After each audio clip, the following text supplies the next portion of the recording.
Hello friends, this is Durga again, and I run a YouTube channel called Technology Mentor.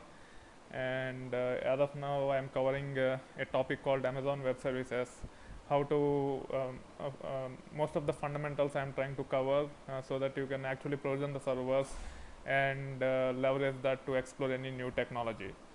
So, as part of that series, I am going to cover a very important concept called storage.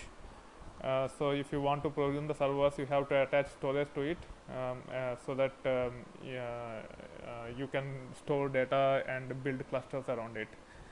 So in terms of storage, AWS supports three types of storage. One is cloud-based storage, which is typically called as S3, and there will be a separate topic on it alone, so that you understand it in detail. It's a cloud-based based storage, and you can access it from anywhere. And it does not store in conventional way of directories and files. It is typically stored as object storage, and a file can be up to, I think, 1 terabyte storage. So you can have a 1 terabyte size file dumped into the cloud using S3, and it has its own command line utility and all those things. So I will be covering all those things in a separate video. And the other two things which we extensively use, especially as part of our R&D purpose, is instance store and EBS. So instance store is a local storage, and typically if you want to build a cluster for long term, then you should use instance store storage, because it is for each instance you will get free storage.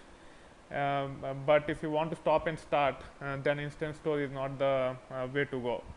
And the other way is EBS. Other one is EBS, and EBS is network attached storage. So it can be mounted onto multiple hosts. Data will be preserved on stop and start. And for our R&D purposes, we will be using EBS. You will understand the reason when we finish this topic, and when we actually talk about pricing of the EC2 instances. You will understand a lot more in detail when to use instance store and EBS. But for now, just remember that if you want to have a long running cluster or long running instances for your enterprise, you typically go with instance store.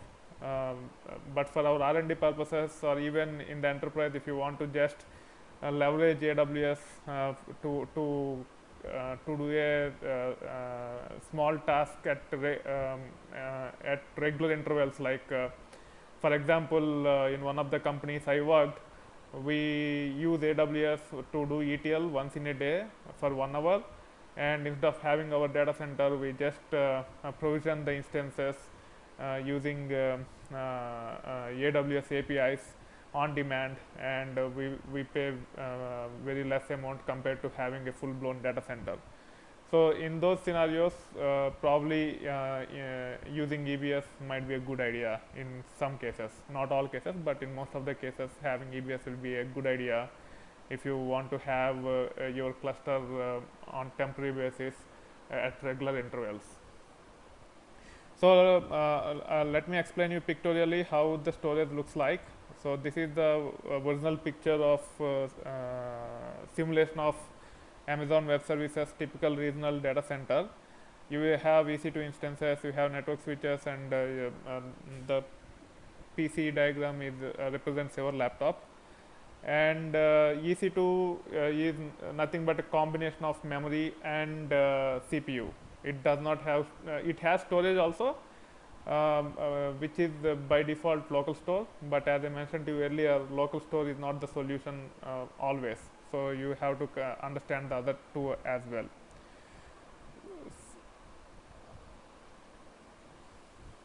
So S3 is the cloud storage. You can access once you dump data into S3. If you have S3 command line utilities or even some web-based interfaces, you can access your files from cloud whenever you want, whether from your PC or any instance in the data center. You can access it without much effort.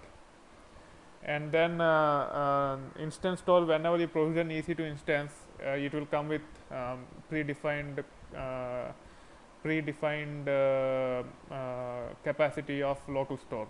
But as I mentioned to you earlier, if you want to stop the EC2 instance, that data that is there in that storage will be deleted. It will not be preserved. So if you want to stop and start your EC2 instances to cut down the operational costs, then you should not store any data in local storage, even though they provide it for free.